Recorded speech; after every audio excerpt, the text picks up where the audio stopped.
శ్రీహరికోట వేదికగా జరిగిన 100వ ప్రయోగాన్ని ఇస్రో విజయవంతంగా పూర్తి చేసింది. శాస్త్రవేత్తలు షార్ నుంచి GSLV F-15 రాకెట్ ప్రయోగించారు. ఈ రాకెట్ NVS-02 ఉపగ్రహాన్ని తీసుకుని నింగిలోకి దూసుకు వెళ్లింది.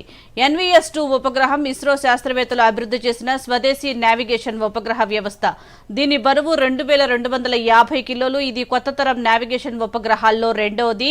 ఇక ఇస్రో అధిపతిగా బాధ్యతలు చేపట్టిన వి నారాయణన్కు ఇది మొదటి ప్రయోగం కావడంతో పాటు షార్లో 100వ ప్రయోగం కావటం విశేషం. L40 stages are ignited. Ground station acquiring the trajectory data. Plus 5 seconds. Yes, 139 stage ban out. Lift off normal.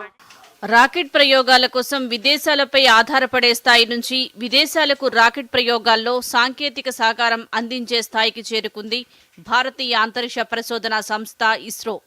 ఎప్పటికప్పుడు స్వదేశీ సాంకేతిక పరిజ్ఞానాన్ని పెంపొందించుకుంటూ వస్తున్న ఇస్రో ప్రపంచంలో అత్యుత్తమ అంతరిక్ష సంస్థల్లో ఒకటిగా ఎదిగింది. తొలి రోజుల్లో సంవత్సరానికి ఒక ప్రయోగాన్ని నిర్వహించే స్థాయి నుంచి కనీసం 4 నుంచి 10 ప్రయోగాలు చేపట్టే స్థాయికి చేరింది. భవిష్యత్తు ప్రయోగాల సంఖ్యను 15కు పెంచేలా షార్లో మౌలిక వసతులను ఏర్పాటు చేస్తుండటం విశేషం. నూతన సంవత్సర ప్రారంభంలోనే ఇస్రో మరో సరికొత్త చరిత్ర సృష్టించింది. ఇటీవల నింగిలో 2 ఉపగ్రహాలను అనుసంధానం చేసే శాటిలైట్ డాకింగ్ ప్రయోగాన్ని విజయవంతంగా చేపట్టింది. దీంతో పాటు అంతరిక్షంలో విత్తనాలు మొలకెత్తేలా చేయడంలోనూ విజయం సాధించింది. ఇప్పటి వరకు చైనా, రష్యా, అమెరికా మాత్రమే అంతరిక్షంలో 2 ఉపగ్రహాలను అనుసంధానం చేస్తున్నాయి.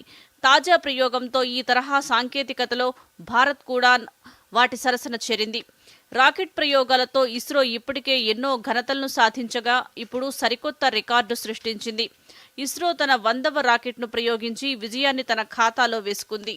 ఇస్రో ఈ రాకెట్కి GSLV F-15 అని పేరు పెట్టింది. ఈ వాహక నౌక ద్వారా NVS-02 ఉపగ్రహాన్ని అంతరిక్షంలోకి పంపింది.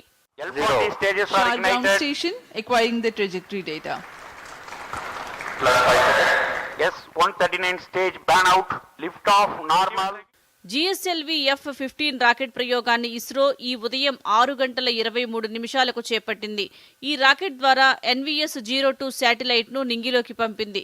ఇది నావిక్ 2వ సిరీస్కు సంబంధించిన శాటిలైట్ కాగా ఇది ఇచ్చే సమాచారం మ్యాప్లకు బాగా ఉపయోగపడుతుంది. భూమి, ఆకాశం, నీటిపై ప్రయాణాలకు ఈ శాటిలైట్ దారి చూపిస్తుంది.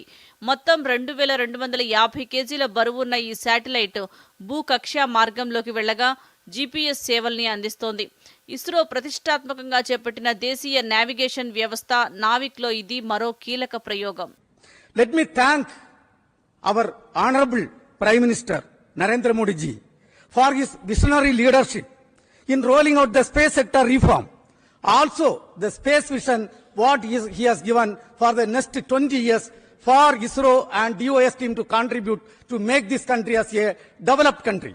GSLV F-15 రాకెట్ GSLV సిరీస్లో 17వది కాగా దేశీయ క్రయోజెనిక్ స్టేజ్ ఉన్న 11వ రాకెట్ ఇది.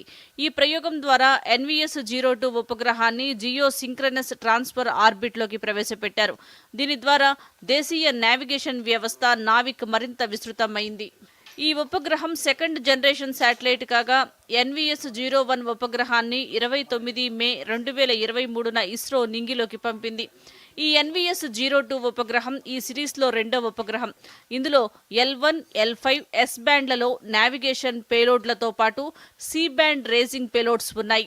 నావిక్ అనేది భారతదేశ స్వతంత్ర ప్రాంతీయ నావిగేషన్ ఉపగ్రహ వ్యవస్థ కాగా అమెరికాకు చెందిన GPS-కు ఇది ప్రత్యామ్నాయంగా నిలుస్తోందని శాస్త్రవేత్తలు చెబుతున్నారు.